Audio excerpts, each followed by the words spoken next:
لو أنزلنا هذا القرآن على جبل لرأيته خاشعا متصدعا من خشية الله. وتلك الأمثال نضربها للناس لعلهم يتفكرون. الحمد لله والصلاة والسلام على رسول الله وعلى آله وصحبه ومن والاه. السلام عليكم ورحمة الله. بەڕێزان خۆشحاڵم لەوانەی 120 لەوانەکانی تەفسیری قورئانی پیرۆز بێمەوە خزمەتتان بە مەبەستی ڕەزامەندی خوای گەورەوە هیوادارم ئەوەی ئازیز سوودی لێوەربگرن. أعوذ بالله من الشيطان الرجيم بسم الله الرحمن الرحيم إنما حرم عليكم الميتة والدم ولحم الخنزير وما أهل به لغير الله فمن اضطر غير باغ ولا عاد فلا إثم عليه إن الله غفور رحيم. بەڵێ خۆشەویستان، دیارە لە ئاەتی پێشی ئەو ئاەتێک کە خوێنمانەوە خوای گەورە سوبحانەهو وتەعالا دەفەرمی کولوا من طیبات ما رزقناکم، کەواتە لەو ئاەتەی پێشتر خوای گەورە سوبحانەهو وتەعالا پێمان دەفەرمی لە طیبات و لەو شتە پاک و حەلالانەی کە پێمان بەخشینە بیخۆن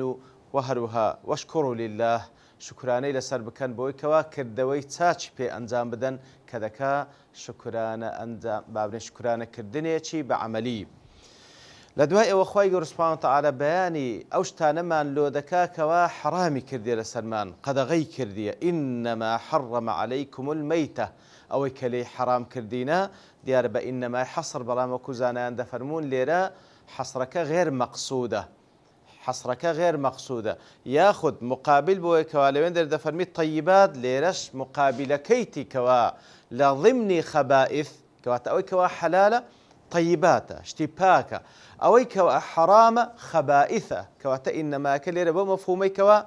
مقابل بە ئەو طیباتەی خوای گەورە خەبائثی حەرام کرد کە لە ضمنی خەبائثەکان ئەو شتانەی کە لێرەدا باسی کردیە، یان ئەوەتە وەکو زانایان دەفەرمون لەبەر ئەوەی غەیری ئەو شتانی کە لێرەدا باسکرا هەندێک شت هەیە لە فەرمودەی پێغەمبەر هاتیە صلی الله علیه وسلم کە خوای گەورە لێمانی حەرام کردێ، ئیتر ئینەماکە لە بۆ حەسڕ لێرەدا دەفەرمی مەقسوود نییە.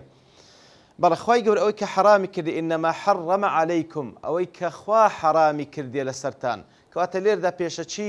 پێویستە بزانین، بەبیرە خۆمان بینینەوە لە پێش چاومان بی و قەناعەت و یەقین و عەقیدەمان وابی ئەوەی کەوا حەقی حەلال و حەرامکردنی هەیە فقط ئەڵڵایە سوبحانەهو وتەعالا، ئەو خوای کە خالیق و مالک و مدەبیرە، هەر ئەو خوایە سوبحانەهو وتەعالا ئەلا لەه الخەلق والئەمر، هەروەکو خوای گەورە سوبحانەهو وتەعالا خەلق خەڵقی ویە، ئەمریش ئەمری ویە سوبحانەهو وتەعالا. حرام ئەو حرامەیە کە خوا حەرامی کردیە، حەلال ئەو حەلالەیە کە خوا حەلالی کردیە. بەڵێ ئیتر دەفەرمی ئەوەی کە لێی حەرام کردینە ئەلمەیتە، لێرەدا چەند شتێک باز دەکا. یەکەم ئەلمەیتە وەدەم خین وەلەحم الخینزیر و گۆشتی بەراز وەما ئوهیل به لغەیری الله، ئەوەی کەوا لەسەر غەیری ناوی خوا سەری بڕایە. بەڵێ ئەوجا یەکەم شت دەفەرمی ئەوەی کەوا لێتان حەرام کرایە ئەلمەیتە، ئەلمەیتە مرداربووە، مرداربووە دیارە ینی لەلایەن لوغەتەوە واتە ئەو حەیوانەی کەوا مردار بوویتەوە معلومە معنایەکەی سەر نەبڕدرایە، بەڵام ئەلمەیتە وەکو مستەلەحێکی شەرعی ئەو حەیوانەیە کەوا سەر نەبڕدرایە بەو شێوازە شەرعیەی کە پێویستە سەر ببڕدرێ، ئەو حەیوانەیە کەوا سەر نەبڕدرایە کە سەر نەبڕدرایە بەو شێوەی کە شەرعەن پێویستە سەر ببڕدرێ، کەواتە کە دەڵێین سەر نەبڕدرایە بەو شێوەی کەوا شەرعەن پێویستە سەر ببڕدرێ، واتە وەکو معلومە پێویستە لەو جێگا دیاریکراوەی کەوا شەرع دیاری کردیە لە ملی حەیوانی لەوێندەرێ سەر ببڕێت تاکو حەلال بکرێ، پێویستە ئەو کەسەی کەوا سەری دەبڕی موسڵمان بی و بە بسم الله سەری ببڕی، کەواتە یان ئەوەتە کە کەسێک حەیوانێک بە خۆی بمری ئەوە تەبعەن مەیتەیە، و حەیوانێکیش تەوەنۆکو کە خوای گەورە سوبحانەهو وتەعالا لە سوورەتی ئەلمائیدە ئەنواعی مەیتەی باسکرێ، منخەنیقە و مەوقودە و متەڕەدیە والنەطیحە إلى آخره، ئەوە کە دێن بە ئیزنی خوای گەورە لە سوورەتی ئەلمائیدە باسی دەکەین. ئیتر حیوانێک بە مردنی خۆی بمری ئەوە مەیتەیە مردار بۆوەیە بەبێ سەربڕین مردار بۆوەیە و یاخود حیوانێک سەر بردرایە بەڵام ئەوەی کە سەری بڕیە موسڵمان نیە مشریکە ئەویشیان بە مەیتە حسابە ئەویشیان بە مردار بۆوە حسابە کەواتە هەموو حیوانێکی سەر بڕای کەوا ئەگەر وەکو شەرعیش لەو شێوازەی بەو شێوازە و لەو جێگای سەر بڕێکە خوا دەیە سوبحانەهو وتەعالا بەڵام کەسێکی غەیری موسڵمان سەری بڕیە وەکو کەسێکی مشریک ئەوە دیسانیش ئەو حیوانە بە مەیتە حسابە کەواتە مەیتە ئەو حیوانەیە کەوا بە سەربڕینی شەرعی سەری نەبردرایە ئەوجا چ لە خودی حیوانەکە یاخود ئەو کەسەی کەوا سەری دەبڕی ئیتر ئەوەی کەوا لێمان حرام کرا یەکەم شت مەیتە دیارە ئەو مەیتەیە وەکو خوای گەورە سوبحانەهو وتەعالا کە لێرە لە چەندین جێگایت کە باز دەکاتن ئیستثنای تێدایە واتە هەموو مردار بووەیەک حرام نییە لێمان ئەوەی کەوا وەکو حیواناتی بەری وەکو مەڕ و بزن و چێڵ و ئەوەی کەوا سەر دەبڕدرێ ئەوە طبعا دیارە پێویستە بەو شێوازە سەر ببڕێ کە خوا دەیە سوبحانەهو وتەعالا ئەو کەسە سەری ببڕی کەوا خوا حەلالی کردیە سەری ببڕی بەڵام ئەو گیانلەبەرانەی کەوا لە ناو ئاودا دەژیێن ماسی و ئەنواعی گیانلەبەرەکانی ناو ئاو لەو حاڵەتەی مردار بووەشیان هەر حەلالە نەک هەر حەلالە بەڵکو هەر مردار بووەیان حەلالە کەواتە کە دەڵێ مردار بووە یعنی ئەو ماسیەی کەوا دەگیرێ ڕاو دەکرێ ئەوجا ئەو کەسەی ڕاوچی بە زندیاتی دەردێن پاشان کە لە ئاو جیا بۆوە دەمری ئەوە هەر حەلالە و یاخود هەر لە ئەسڵەوە پێش ئەوەی ڕاوی بکاتن ئەویشیان مردار ببوو بەسەر ئاو کەوتبوو ئەویشیان هەر حەلالە وەکو ئەو ئاتەی سوورەتی ئەلمائیدە أحل لكم صيد البحر وطعامه أحل لكم صيد البحر وطعامه وتلبوتان حلال كرايا ئەو ماسیانەی یاخود ئەو گیانلەبەرانەی کەوا لە ئاودا دەژیان ڕاویان بکەن لۆتان حەلالە وطعامه وەکو زانان دەفەرمون واتە ئەوەی کە بە زندیاتی ڕاوی دەکەن ئەوە سەیدە ئەوەی کەوا دەمینێتەوە بەخۆی مردار بوویتەوە لە ناو ئاودا و بەسەر ئاودا کەوتیە ئەویشیان پێدەگوترێت طعام ئەویشیان هەر حەلالە و پێغەمبەر صلی الله عليه وسلم لە حەدیثی صحیحدا دەفەرمی کە کاتێکەوە لێی دەپرسن دەرپارەی با بڵێن دەست نوێ شوشتن بە ئاوی دەریا دەفەرمی لە بەشێک لە حەدیثەکەی هو الطهور ماؤه وهو الحل ميتته كحديثكش إمام مالك وأصحاب السنن وإمام أحمد وبيهقي ودار قطني وحاكم وابن جارود وابن أبي شيبة وهروها الترمذي وابن خزيمة وابن حبان وبخاري هرهميان رواياتيان كذا كواتا أو مقصودة لذا الحل ميتته في غمر صلى الله عليه وسلم دفرمي واتا أو حيواني أو جان لبري لنا أو دادجي وكو ماسي وأنواع جان لبري ديكا كمردارج ببوا ببيشوي راوي بكن أوشان هر حلالة ولا حديثي تريش بيغمبر صلى الله عليه وسلم كوا إمام أحمد رواتي كده ابن عمر خواي يقول لخوي لبابي رازم دفرمي أحلت لنا ميتتان ودمان كواتا دو مردار بوا وهروها دو خين لبومان حلالة فأما الميتتان فالحوت والجراد أوي كوا مردار بوا يو مردارج بوي تولوتا حلالة الحوت والجراد الحوت واتا السمك واتا ماسي وجان لبركاني آوي كمردارج ببو هر حلالة وهروها الجراد واتا كله كمردارج بيتوا هر حلالة والله أعلم كواتا يكم شد كواليمان حرام كرديا الميتة مردار بو وكو باس ما كرد تنها أوشتاني كوا لي استثناء كرايا والدم وهروها أوي كواليمان حرام كرايا أوي كواليمان حرام كرايا والدم خين بلام تخينك وكخوا يقول لسورة الأنعام دا فرميتن قل لا أجد فيما أوحي إلي محرما على طاعم يطعمه إلا أن يكون ميتة أو دما مسفوحا أو لحم خنزير أو دما مسفوحا ديار قرآن وكزانا دفرمون باشترين تفسير لبو قرآن أويك وهر بقرآن تفسير بكريتوا لردا دفرمي دم خينتان لي حرام كرا بلام لوين دفرمي أو دما مسفوحا نكمو خينك بلكو أو خينيك ومسفوحة واتا جارية واتا دروا ديارة بيشي هاتني إسلام يقلو شتاني كوا دخورا خين بو أو خيني كوا كاتي حيوانيش يان سردبري أو خيني كوا درويش لبري أو خينيان دقرتوا ئەو جا لە ناوڕێی خەرۆچ حیوانیان دەکرد و وەرحاصل بە شێوازێک لە شێوازەکان دەیان برژان یاخود دەیان کولاند و دەیان خوارد. ئیتر خین خواردنی حیوان خوای گەورە لێمان حرام کردێ، بەڵام چ خینێک ئەو دەمەی کەوا مەسفوحە واتە جاریە واتە دەڕوا ئەو خینە سائلە ئەوە خوای گەورە لێی حرام کردینە و لەو خینەش عینی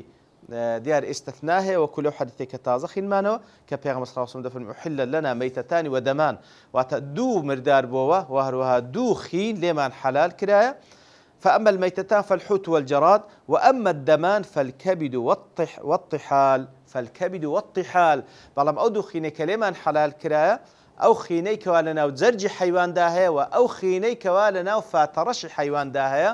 معلومەکەوە مقدارێکی زۆر خینیان پێوەیە بەڵام لەگەڵ ئەوەش حەلالە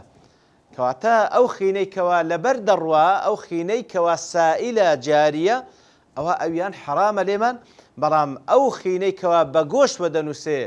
وەکو لە حەدیثێکدا عائیشە خوای لێ ڕاز بەعین دەفەرمیتن دەفەرمێ گۆشتمان کوڵاندیە ئەو خینە ئەوەی کەوا پێی وما بە گۆشتەکە لەگەڵیدا کوڵایە ئیتر ئەوە حەلالە ئەوە حرام نییە بە تایبەتی ئەو خینەی کە وەکو پێیان سەڵسەلم باس دەکات زیاتر بە جەرگ و بە فاتەڕەش کەوا مقدارێکی زۆر خینیان تێدا ئەوە حەلالە اعتیادیە بەڵام ئەوەی کەوا لێمان حرام کرایە ئەو دەمەیەکەوە وەکو وتمان لە سوڕەتی ئەلئەنعامدا دەفەرمیتن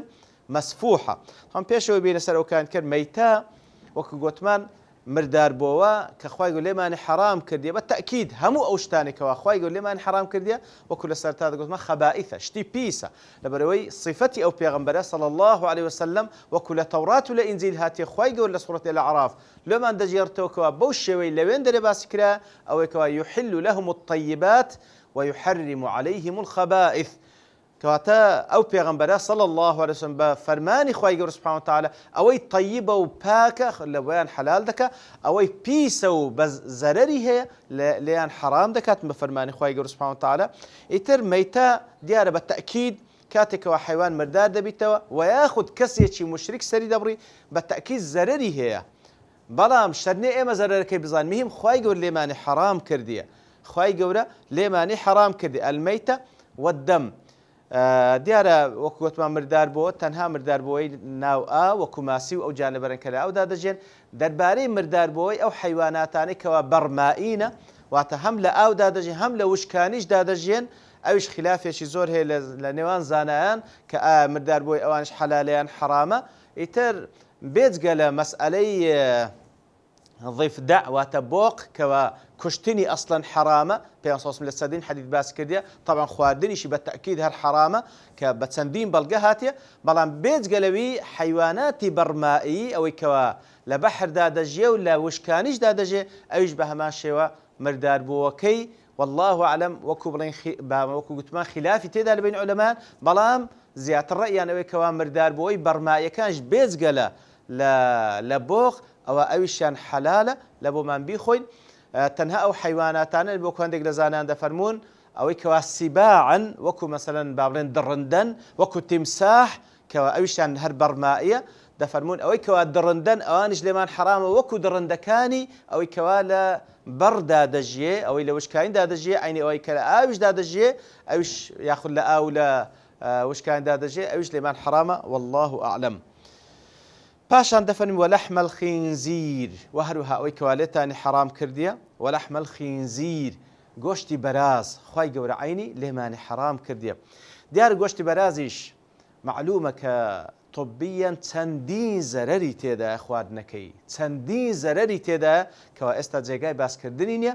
بەڵام ئێمە لەبەر ئەوەی نییە نایخۆین لەبەرەوەی زەرەری هەیە نا پێویستە ئێمەی موسڵمان لەبەر هەندێ نایخۆین کە خوا حرامی کردیە سوبحانه وتعالى خوا حرامی کردیە واتە کو مەسەلەن کاتێکەوە خوای گەورە فەرمانی پێکردین لە مانجی ڕەمەزان بە ڕۆژی بین لە ڕۆژی ڕەمەزان ئێمە ئەو شتانەی کە لێشمان حەلالە پێویستە خۆمان لێ بگرین هەتا وەکو مەغریبێ معنای ئەوە نییە کە ئەگەر بیخۆی زەرەری لاشت هێنا ئەوە عیبادەتە. ئیتر هەموو ئەو شتانێک کە خوای گەورە لێمانی حرام کردیە ئەسڵ وایە ئینسانی مسلمان بڵێ سەمیعنا و ئەطەعنا بەڵام یەقینیشمان وایە هەموو ئەو شتانێک کە خوای گەورە لێمان حەلال کردیە ئەوە دیارە بە هیچ شێوەیەک زەرەری تێدا نیە مەگەر ئیسرافکردن لە خواردنەکەی و هەموو ئەو شتانێک کە خوای گەورە لێمانی حرام کردێ بە تەکید زەرەری دنیا و قیامەتمان تێدا خوای گەورە لێمانی حرام کردێ بەڵام شەرنێ ئێمە حکمەتەکەی بزانین بەڵکو ئەو پەڕی بەندایەتی لەوەیدا کە ئەتو پێش ئەوەی حکمەتەکەی بزانین لێ سەمیعنا وەئەطعنا. ئیتر لەحم الخینزیر گۆشتی بەراز کە حیوانێکی پیسە شتی پیس دەخوا تەبعێکی خراپی هەیە خوای گەورە لێمانی حرام کردێ. بەتەئکید خواردنەکەی تەئسیر لە تەبعی ئینسان دەکات، تەئسیر لە ئەخلاقی ئینسان دەکات، تەئسیر لە لاشەی ئینسان دەکاتن و پێشی هەموو ئەو شتانەش خوا حرامی کردێ لەسەرمان. کەواتە لەحم الخینزیر لە ضمنی ئەو خەبائیثانەیە ئەو شتە پیسانەیە کە خوای گەورە لێمانی حرام کردێ. وما ئوهیل به لغەیری الله و ئەوەی کەوا ناوی غەیری خوای لەسەر هێندرایە لە کاتی سەربڕینەکەی. کەواتە وەکو پێشترێک کە مشریکەکان کاتێک کە حیوانێکیان سەر دەبڕی دەیانگوت مەسەلەن بیسمی هوبل بیسمی اللات لە جیاتی بڵین بسم الله سبحانه وتعالى دەیانگۆ بەناوی مشریکە بەناوی بت و سەنەمەکانیان. کەواتە ئەوەی کەوا لە پێناوی غەیری خوا سەربڕدرایە ئەگەر چی سەربڕینەکەشی ظاهرن لەو جێگای سەربڕایەکەوە شەرعەن جائیزە ئەگەر چی ظاهرن کەسێک مسلمانیش بسەری ببڕی بەڵام بەو کاری کە دەیکا لە بۆ غەیری خوا سەردەبڕی هەم بەخۆی کافر دەبی هەم حیوانەکەش ناکرێ بخورێتن لەبەرەوەی لە بۆ غەیری خوا سەر بڕایە. ئەگەر بڵێ باش ئەو حیوان ئەینی سەر بڕایە وکەوەی کەوا شەرعەن سەر بڕایە چ زەرەر نییە دەڵێ خوای گەورە حرامی کردیە ئەوەی کە خوش حرامی کردێ بە تەئکید زەرەری هەیە زەرەرەکەی بزانین یان نەزانین ئەوە خوا حرامی کردو دەی بڵێن سەمیعنا وأطعنا. ئیتر دیارە ئاەتەکە شتی دیکە تێدامان بەڵام لەبەر تەواوبوونی کار لێرە دەوەستین بە پشتیوانی خوای گەورە لەوانەی داهاتوو دێنەوە خزمەتی. وصلى الله وسلم على نبينا محمد وعلى آله وصحبه أجمعين وآخر دعوانا الحمد لله رب العالمين. لو أنزلنا هذا القرآن على جبل لرأيته خاشعا